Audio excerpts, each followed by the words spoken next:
இந்த வீடியோ உங்களுக்கு பிடிச்சிருந்ததுன்னா லைக் பண்ணுங்கள். இது வரைக்கும் அன்னை சமையல் சேனலை சப்ஸ்கிரைப் பண்ணலன்னா ரெட் கலர் சப்ஸ்கிரைப் பட்டனை கிளிக் பண்ணுங்கள். தேங்க்யூ. அன்பு நண்பர்களே, அனைவருக்கும் அன்னை சமையலின் அன்பான வணக்கங்கள். இன்னைக்கு அன்னை சமையலை நம்ம பார்க்க போகிற ரெசிபி காரக்குழம்பு. வாங்க எப்படி செய்யறதுன்னு பார்க்கலாம். கடாயில் தேவையான அளவு நல்லெண்ணெய் ஊற்றி வச்சுக்கோங்க. முதல்ல 1 டீஸ்பூன் கடுகு, 1/2 டீஸ்பூன் சீரகம், 1/4 டீஸ்பூன் வெந்தயம்,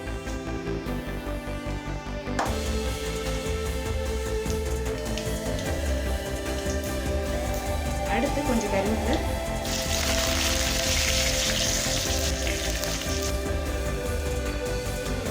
அடுத்து சின்ன வெங்காயம். சின்ன வெங்காயம் ஆப்ஷனல் தாங்க, நீங்கள் விருப்பப்பட்டீங்கன்னா பெரிய வெங்காயம் கூட போட்டுக்கலாம்.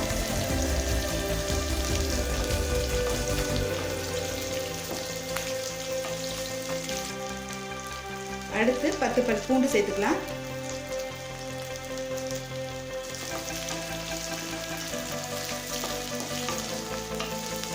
இப்போ சின்ன வெங்காயம் நல்லா வதங்கிடுச்சுங்க. அடுத்து 2 தக்காளி சேர்த்துக்கலாம்.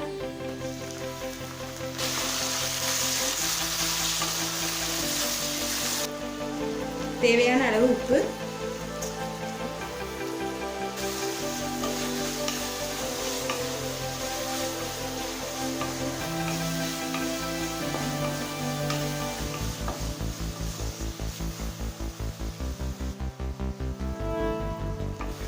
இப்போ தக்காளி நல்லா வதங்கிடுச்சுங்க.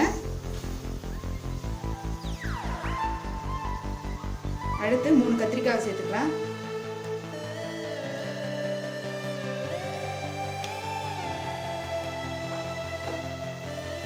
ஒரு முருங்கைக்காயை சேர்த்துக்கலாம். நல்லா வதக்கிக்கலாங்க.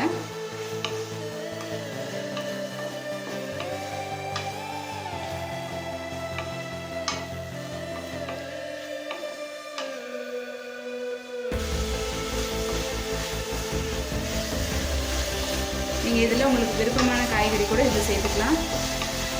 கத்திரிக்காய் முருங்கைக்காயை நல்லா வதக்கியாச்சுங்க. அடுத்து 1/2 டீஸ்பூன் மஞ்சள் தூள், 1 டேபிள் ஸ்பூன் மிளகாய் தூள். கார குழம்புன்றதுனால நான் கொஞ்சம் அதிகமாக காரம் போட்டுருக்கேன். 1/2 டேபிள் ஸ்பூன் தனியாத்தூள்,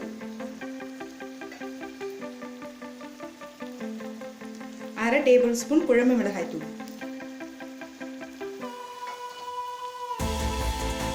இது எல்லாத்தையும் சேர்த்து நல்லா வதக்கிக்கலாங்க.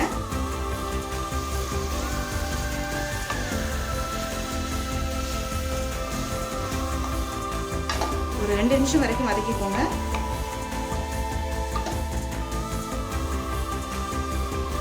இப்போ 2 நிமிஷம் ஆயிடுச்சுங்க. அடுத்து 1 கப் தண்ணி சேர்த்துக்கலாம்.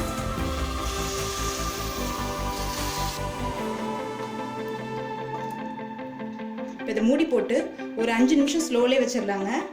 அப்போதான் கத்திரிக்காய் முருங்கைக்காயும் வேகும்.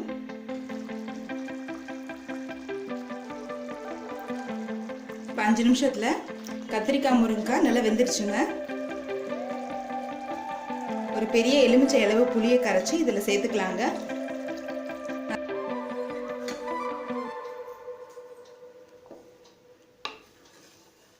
புளி சேர்த்த பிறகு ஒரு 2 நிமிஷம் கொதிக்கட்டுங்க. புளி ஊற்றி 2 நிமிஷம் நல்லா கொதிச்சிருச்சுங்க. 3 டேபிள் ஸ்பூன் தேங்காய் துருவலை மிக்சியில் நைஸாக அரைச்சி இதில் சேர்த்துக்கலாங்க. தேங்காய் சேர்க்கறது ஆப்ஷன் தாங்க, நீங்கள் விருப்பப்பட்டீங்கன்னா சேர்த்துக்கலாம், இல்லைன்னா வேண்டாம்.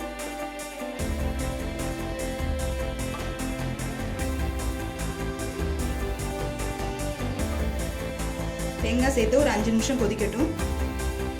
இப்போ தேங்காய் சேர்த்து 5 நிமிஷம் நல்லா கொதிச்சிருச்சுங்க. காரக்குழம்பு ரெடி ஆயிடுச்சுங்க. நம்ம சர்வ் பண்ணிடலாம். இப்போ சுவையான காரக்குழம்பு ரெடி ஆயிடுச்சுங்க. ரெசிபியை ட்ரை பண்ணி பாருங்கள், கண்டிப்பாக உங்களுக்கே பிடிக்கும். ரெசிபி பிடிச்சிருந்ததுன்னா வீடியோவை லைக் பண்ணுங்கள், கமெண்ட் பண்ணுங்கள், ஷேர் பண்ணுங்கள். இது வரைக்கும் அன்னை சமையல் சேனலை சப்ஸ்கிரைப் பண்ணுறேன்னா சப்ஸ்கிரைப் பண்ணுங்கள். தேங்க்யூ.